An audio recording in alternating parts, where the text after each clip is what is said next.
GN컴 리서치라는 기관에 의뢰해서 한국 개신교인의 목회적 욕구에 대한 조사를 했다고 합니다. 말이 조금 어려운데 한국 개신교인의 목회적 욕구에 대한 조사. 개신교인들은 목사들에게 무엇을 원하는지, 어떤 설교를 원하는지 그 결과가 나왔는데요. 흥미를 끈 것은 목회자가 가장 많이 하는 설교 주제와 교인들이 실제 원하는 설교 주제가 다르다는 것입니다. 목회자가 가장 많이 설교하는 주제는 믿음과 순종에 대한 것이랍니다. 이게 27%를 차지했고요. 그에 반해서 교인들이 가장 많이 원하는 설교 주제는 위로와 평안이라고 합니다. 16%라고 합니다. 한편 이 두 가지 상황이 상반되기는 하지만 이해가 됩니다. 목회자 입장에서는 하나님을 향한 믿음, 하나님에 대한 순종을 전하는 것이 목회의 본질이라 생각할 것이고, 교인들 입장에서는 물론 믿음과 순종을 외면하는 것은 아니지만 거부하는 것이 아니라 교회에 나와 설교를 들을 때에 그 마음의 위로와 평안을 얻고 싶은 마음이 클 것입니다. 이 교회가 각박한 세상 속에서 영혼의 안식처가 되어주기를 바라는 것입니다. 저는 이 기사 내용을 읽으면서 우리 교회가 이런 역할을 잘하고 있는지 한번 생각해 보았습니다. 저 역시도 여러분 느끼시겠지만 설교의 주제, 딱히 주제라고 생각하면서 설교를 하는 것은 아니지만 제 설교를 제가 살펴보면요, 믿음, 순종, 소명, 영적 전쟁 등등 일상적인 위로나 평안에 대한 설교와는 좀 거리가 있다는 것을 저도 알고 있습니다. 그러나 솔직히 여러분 한번 생각해 보십시오. 믿음과 순종 그리고 위로와 평안, 이것이 분리되는 주제라고 할 수 있겠습니까? 제 개인적인 생각일지는 모르지만 저는 믿음으로 순종할 때에, 하나님에 대한 믿음으로 오직 주께 순종하며 나아갈 때에 그 마음의 위로와 평안을 얻을 수 있다고 생각을 합니다. 그렇기 때문에 믿음과 순종, 이 위로와 평안이라는 이 주제를 따로 놓고 생각하기는 참 힘든데요. 한동안 기독 상담학이 유행하면서 목회자들이 교회에서 설교를 할 때요, 그 사람들의, 교인들의 마음을 만져주는, 그러니까 심리적인 어떤 치유 효과를 노리는 그러한 설교를 많이 했었던 기억이 납니다. 그리고 교환이면 심리학이나 상담학을 전공한 그런 목사님들의 교회가 부흥한다는, 사람들이 그러한 목사님의 설교를 듣기를 원한다는 그러한 소식들도 공공연하게 들었던 적이 있는데요. 저는 개인적으로 교회 안에서의 이 설교와 그리고 성도들을 상대로 하는 그 상담은 분리되어야 한다는 생각입니다. 상담이 필요한 그러한 상황이 분명히 있습니다. 목회자들은 교인들의 그 힘든 상황과 고민에 관심을 가지고 돌보아야 하는 그런 의무가 있습니다. 그래서 성도들을 만나 상담도 하고 신방도 해야 합니다. 그 시간을 통해서 성도들의 그 마음을 어루만져야 합니다. 그러나 예배의 설교에서 꼭 거기에 치중된 설교를 해야 한다, 거기에 치중된 말씀을 전해야 한다는 데 대해서는 저는 부정적입니다. 예배는 하나님과의 거룩한 교제의 시간입니다. 교제라는 이 표현 자체도 맞을지 모르겠는데, 하나님과 나와 어떤 화목한 관계를 맺어가는 것이 예배라고 생각을 하는데요. 하나님의 임재를 체험하면서 나의 몸과 마음을 온전히 주께 드림으로 인해 하나님을 기쁘시게 하는 자리가 예배의 자리라고 생각을 합니다. 감사와 찬양과 영광을 올려드리는 그것이 바로 예배입니다. 물론 예배란 무엇인가에 대한 그 정의를 단정하기에는 참 어렵습니다. 아직도 많은 신학자들이 예배란 무엇인가 한마디로 그렇게 단정을 하지 못하고 있기 때문입니다. 물론 예배가 무엇인지에 대한 각자의 그 의견의 차이는 조금씩 있겠지만 교회에서 위로와 평안을 얻기를 원한다면 저는 예배를 통해서 말씀으로 위로받아야 한다는 것을 주장하고 싶은 것입니다. 누군가는 우리 교회처럼 아름다운 자연 환경을 통해서 위로받을 수도 있습니다. 또 누군가는 큰 교회의 좋은 시설 그리고 완벽한 시스템을 통해서 위로를 받을 수도 있습니다. 그리고 또 누군가는 웬만한 교회라면 당연히 있는 교회 카페에서 교인들과의 친목을 통해 위로받을 수 있습니다. 제가 아는 한 청년은 주일 예배 후에 교회에서 먹는 잔치국수 한 그릇이 그렇게 위로가 된다고 합니다. 여러분, 이와 같이 각자의 처지나 상황에 따라서 위로의 이유나 방법도 다른 것입니다. 그런다면 생각해 보십시오. 그렇기 때문에 각자의 처지나 상황에 따라서 위로의 이유나 방법이 다르다면 그러한 것들은 본질적인 위로는 아니라는 것입니다. 어떠한 상황에, 어떠한 처지에도 불구하고 어떠한 조건이나 이유 없이 위로받기를 원한다면, 그래서 여러분들이 오늘 이 예배의 자리로 오셨다면 예배를 통한 위로가 진정한 위로라는 것을 여러분께 말씀을 드리는 것입니다. 여러분, 우리는 하나님의 말씀으로 위로받아야 합니다. 예수 그리스도가 우리의 위로가 되어야 한다는 것입니다. 함께하는 동역자들의 친절한 행동, 따스한 말 한마디, 물론 그것들이 위로가 됩니다. 그러나 그 위로 때문에 교회에 나온다면 아니라는 것입니다. 그런 것보다도 우리는 하나님의 말씀으로 인해서 그 하나님의 말씀이 우리의 삶 속에서 어떻게 실천되어 가는지, 그 하나님의 언약이 어떻게 이루어져 가는지 그 말씀을 통해서 위로를 받아야 한다는 것입니다. 그것이 우리가 추구해야 할 본질적인 위로입니다. 예수님 한 분만으로 만족하고 예수와 동행하는 그 삶을 통해 진정한 위로를 느낄 수가 있는 것입니다. 요한복음 14장 27절에서 예수님이 말씀하셨습니다. 평안을 너에게 끼치노니 곧 나의 평안을 너희에게 주노라. 내가 너희에게 주는 것은 세상이 주는 것과 같지 아니하니라. 너희는 마음에 근심하지도 말고 두려워하지도 말라. 예수 그리스도가 주시는 이 위로와 평안이 진정한 위로라는 것을 꼭 기억하십시오. 그렇기 때문에 목회자는 설교를 통해 예수님을 증거하고, 교인들은 그 말씀을 통해서 그 말씀 속에서 하나님의 임재를 체험하며 감사를 올려드릴 때에 진정한 하늘의 위로와 평안이 임하는 것입니다. 그래서 오늘 본문 이사야 40장 1절 말씀을 보시면요, 하나님의 선지자들에게 너희는 위로하라, 내 백성을 위로하라, 너희는 위로하라, 내 백성을 위로하라고 거듭 말씀하십니다. 그런데 하나님은 무엇을 위로하라는 것일까요? 하나님의 위로는 무엇입니까?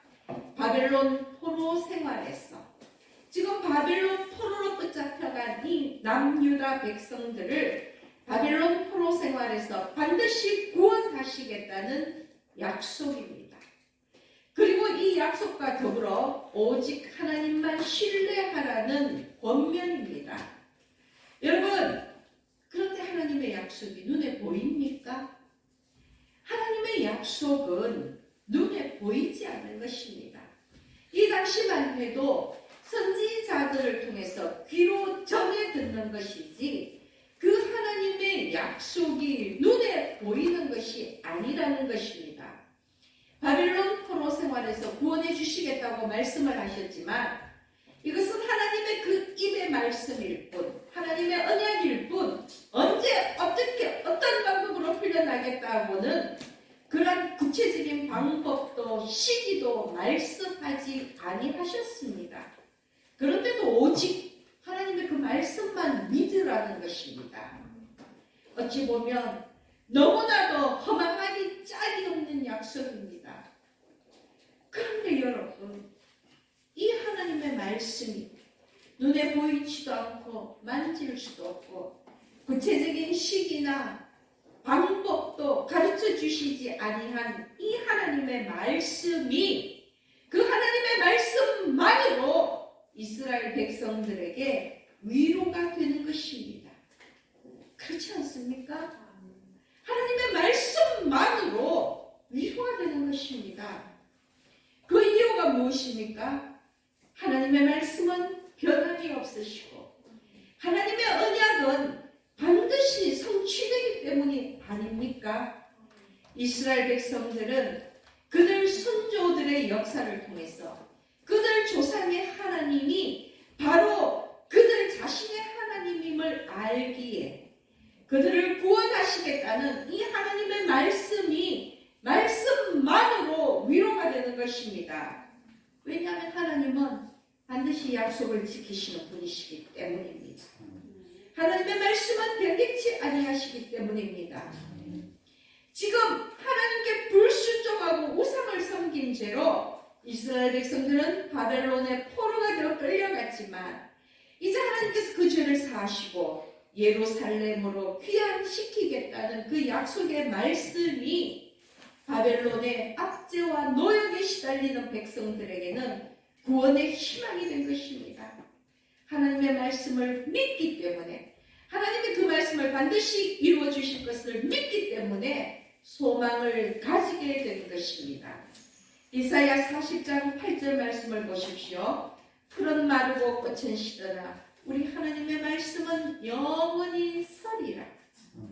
아멘. 얼마나 위로가 되는 말씀입니까? 풀이나 꽃은 제한적일 수밖에 없는 우리의 인생입니다.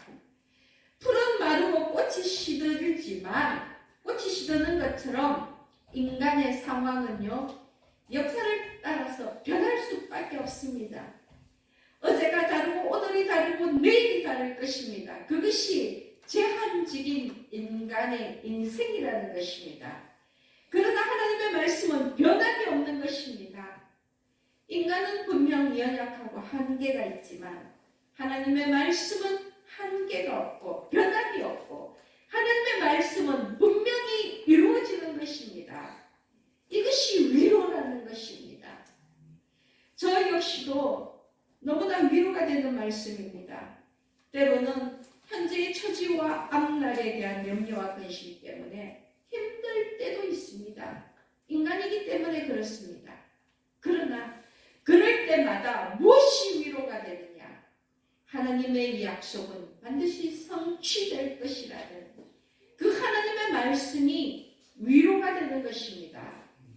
여러분, 세상살이에 지칠 때 그리고 불투명한 앞날에 대한 두려움이 밀려올 때에 때로는 스스로에 대한 자괴감에 빠져서 헤어나오기 힘들 때에 그때는 하나님을 바라보시기 바랍니다. 하나님의 말씀을 머리에 떠올리고 마음에 새기시기를 바랍니다. 하나님은 결단코 우리를 버리지 아니하시고요. 목자가 양떼를 돌봄같이 우리를 지키고 보호해 주시는 것입니다. 우리의 앞날, 안개와 같은 그 길을 예수 그리스도의 빛으로 밝혀주시며 우리의 앞날을 인도해 주신다는 것입니다. 26절 말씀을 보십시오.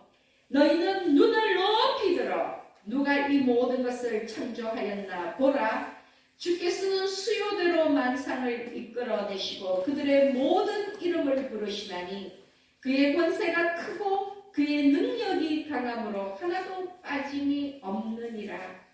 여러분, 모든 것을 창조하신 하나님께서 그 모든 피조물들을 그냥 내버려 두시지 않고 하나님의 섭리 안에서 여전히 아니 끝까지 다스리고 보살피고 계신다는 것을 기억하라는 것입니다. 하나님은 정말 미물 하나까지도 저 밭에 뒹굴고 있는 돌멩이 하나까지도 다 살피신다는 것입니다. 하나님의 피조물이기 때문입니다. 그러므로 전능하신 하나님이 천지를 창조하신 전능하신 하나님이 우리 한 사람 한 사람에게까지 친히 개입하고 주관하고 계심을 명심하십시오. 현재 극심한 고난 속에 있다 할지라도 뭔가 마음에 들지 않았어. 불평불만에 가득 차 있다 할지라도 하나님의 구원의 능력을 의심치 말고 여호와 하나님을 전적으로 믿고 의지해야 하는 것입니다. 우리가 하나님을 믿을 때에 하나님의 위로와 능력이 임하는 것입니다. 그런데 베드로후서 3장 8절 말씀을 아시지요? 하나님께는 하루가 천년 같고 천년이 하루 같다는 말씀입니다. 여러분, 우리는 한정된 시간을 살고 있기 때문에 늘 조급합니다. 우리에게는 시간이 무한정이지 않기 때문입니다. 문제가 생기면 빨리 해결되어야 하고 어떤 원통한 일이 생기면 조속히 해결되어야 합니다. 정말 분초를 다투어서 하나님이 시원하게 해결해 주시기를 기대합니다. 그래야지만 뭔가 하나님이 살아계신 것 같고 그래야지만 하나님이 나를 기억하고 계시는 것만 같기 때문입니다. 그러다가 나의 기대에 못 미치면 하나님을 의심하고 원망하게 되는 것입니다. 그러나 우리의 시간과 하나님의 시간은 차이가 있습니다. 하나님께는 하루가 천년 같고 천년이 하루 같다는 이 말씀을 기억하십시오. 우리는 인생의 시간, 물리적인 시간인 크로노스의 시간이 아닌 하나님의 섭리와 역사의 시간, 카이로스의 시간을 살아야 한다는 것입니다. 더 원대한 하나님의 시각으로 세상의 역사를 바라보는 구속사적 시간이 필요합니다. 말이 어려울 수 있지만 하나님의 관점으로 세상 역사를 보아야 한다는 것입니다. 우리의 시간에 하나님의 시간을 맞추는 것이 아니라 하나님의 시간에 우리의 시간을 맞춰야 하는 것입니다. 여러분, 왜 제한적인 우리의 시간에 하나님의 시간을 맞추십니까? 영원하고 유한한 그 하나님의 시간에 우리의 시간을 맞추시기 바랍니다. 그것이 우리가 더 원대한 시각으로 하나님의 역사와 세상 역사를 바라보는 방법인 것입니다.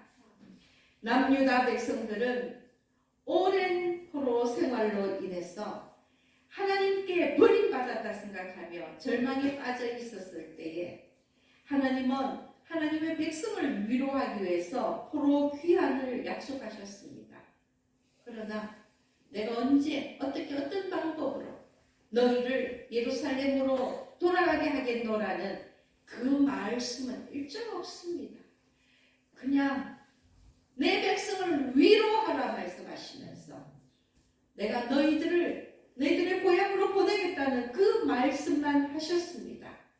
그러나 그 구원에 대한 소망이 이스라엘 백성들에게는 힘이 되고 위로가 되었습니다. 그들이 바벨론 포로에서 돌아와서 예루살렘 성전을 재건하기까지 걸린 시간은 70년이었습니다. 오랜 시간이 흘렀습니다. 그러나 그 오랜 시간 동안 그들은 하나님의 약속을 믿고 하나님의 시간을 기다렸습니다. 하나님의 때를 기다렸기 때문에 그들은 절망이 아닌 위로를 얻을 수 있었습니다.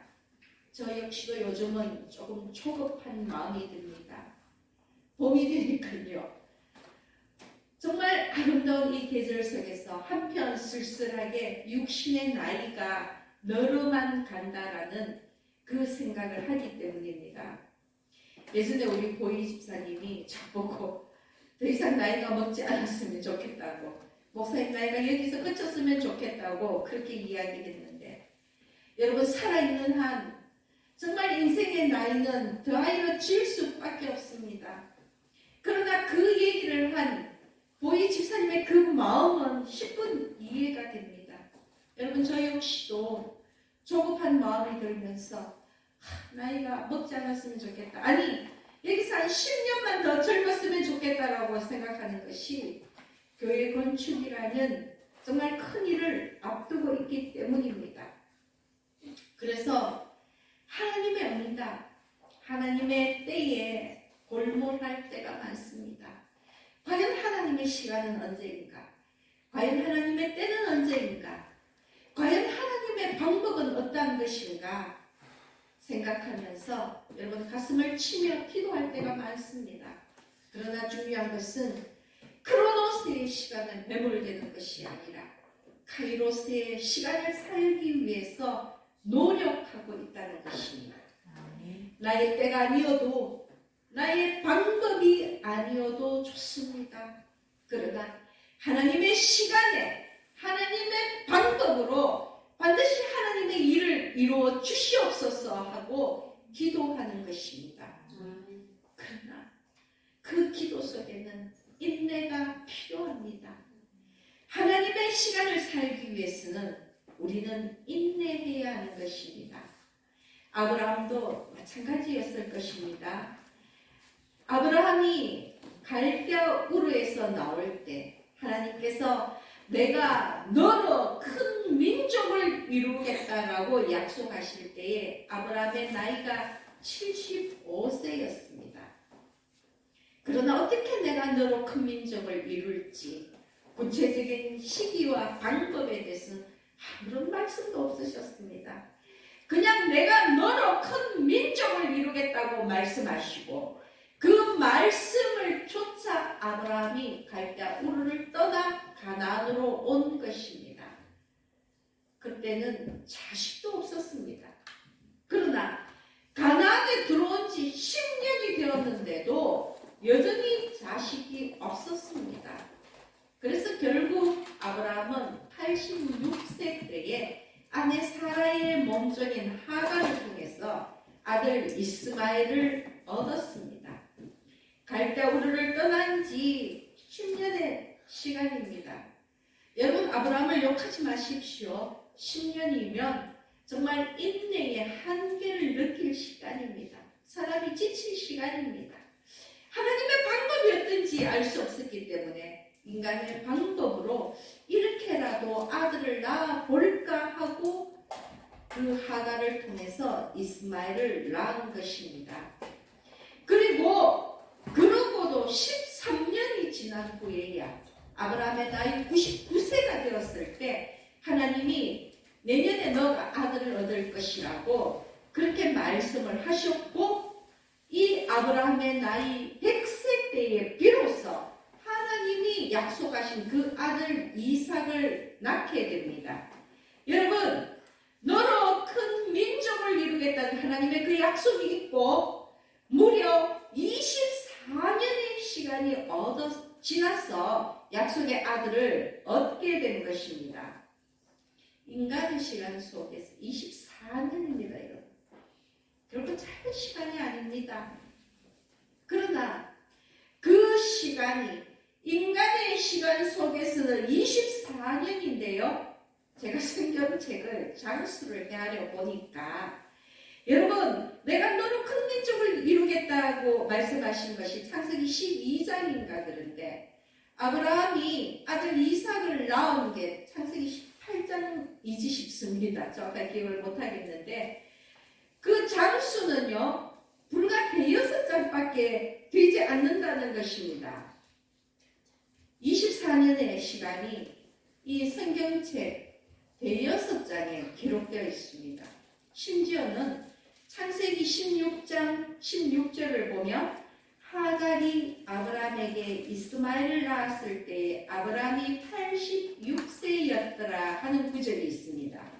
그런데 거기서 16장이 끝나고 17장 1절로 넘어가면 아브라함이 99세 때에 여호와께서 아브라함에게 나타나서 그에게 이르시되 하는 얘기가 나옵니다. 제가 지금 하고자 하는 얘기가 무엇이냐 하면, 여러분 86세부터 99세까지 불과 성경 한 구절 차이에 13년의 세월이 흘렀다는 것입니다. 인간의 시간 수십 년이 성경 장수 몇 장에 기록되어 있고요. 창세기 16장에서 17장까지 13년의 세월이 불과 한 구절 차이밖에 되지 않는다는 것입니다. 거기에 모든 것이 축약되어 있습니다. 물론 이야기를 글로 기록하다 보니까 그렇게 된 것이지만, 저는 그런데 이 성경 말씀을 읽을 때마다 저는 이것이 바로 하나님의 시간이라는 생각을 해봅니다. 성경 이 한 권에, 성경 66권에 몇천 년의 시간이, 아니 영원 전부터 생각한다면 헤아릴 수 없는 시간이 이 66권 이 한 권에 다 담겨 있습니다. 여러분, 그리고 제가 말씀을 드렸지만 아브라함의 24년의 세월이 대석장 속에 13년의 그 세월이 불과 한 구절로 건너뛰었습니다. 저는 이 말씀을 읽으면서요, 읽을 때마다 개인적인 감동입니다. 하루가 천년 같고 천년이 하루 같다는 이 하나님의 말씀이 이해가 됩니다. 하나님의 섭리와 역사 안에서의 그 하나님의 주권적인 시간은 인간의 생각과 한계를 초월한다는 것입니다. 인간의 시간을 초월한다는 것입니다. 이것이 바로 구속사적 시간입니다. 하나님께서 하나님의 역사를 이루어가는 그 카이로스의 시간이라는 것입니다. 그래서 무슨 일이 있어도 언제가 될지라도 하나님은 하나님의 언약을 반드시 이루실 것이라는 그 말씀이 위로가 되는 것입니다. 여러분, 우리는 이 몇천 년의 이 시간을 성경을 통해서 알고 있지 않습니까? 창세기 1장부터 시작해서 요한계시록까지 하나님께서 이 성경에 그토록 많은 시간, 그 무한의 시간을 담아 놓으셨지만 그 말씀이 다 응답되었고 하나님의 그 언약이 다 성취되었다는 것을 우리가 알고 있지 않습니까? 여러분, 그것보다 더 큰 위로가 어디에 있느냐는 것입니다. 달콤한 말로 여러분, 정말 듣기 좋은 말로 그 처지나 상황을 위로하고 쓰다듬어주는 그것도 위로가 되지만, 이 성경을 통해서 하나님의 말씀이 이렇게 반드시 이루어졌다라는 이것이 우리에게는 진정한 위로요, 위로가 되어야 한다는 것입니다. 위로를 얻기 위하여 다른 방법을 찾지 마십시오. 여러분, 위로를 원한다면 이 하나님의 말씀을 읽으시기 바랍니다. 이 하나님의 말씀을 붙잡으시기 바랍니다. 비록 우리에게 허락된 시간이 한달치, 우리가 그래서 이 육신의 눈으로 하나님의 증거를, 언약의 증거를 지켜볼 수 없다 할지라도 하나님은 반드시 하나님의 시간에 하나님의 방법으로 하나님의 약속을 지키신다는 것입니다. 그것이 위로입니다. 그러므로 여러분, 아무리 권고할지라도 힘이 들고 지친다 할지라도 하나님의 말씀 안에서 위로와 평안을 얻으시기를 권면합니다. 말씀 속에서처럼 우리 하나님은 피곤하지 않으시며 곤비하지 않으시며 명철에 한이 없으시며 피곤한 자에게는 능력을 주시며 무능한 자에게는 힘을 더하십니다. 이사야 40장 31절 말씀을 보십시오. 오직 여호와를 갈망하는 자는 새 힘을 얻으리니 독수리가 날개치며 올라감 같을 것이요 발음박질하여도 곤비하지 아니하겠고 걸어가도 피곤하지 아니하리라.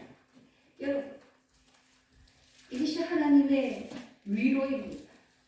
우리가 하나님을 바라보고 살아갈 때에 하나님께서 우리에게 끊임없는 위로와 능력을 공급하여 주신다는 것입니다.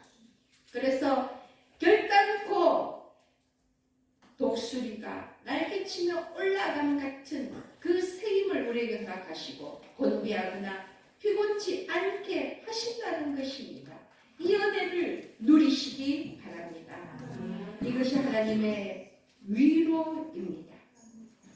그러므로 우리에게 필요한 것은 이러한 하나님의 말씀을 오직 믿음으로 믿고 순종하고 인내하는 것입니다.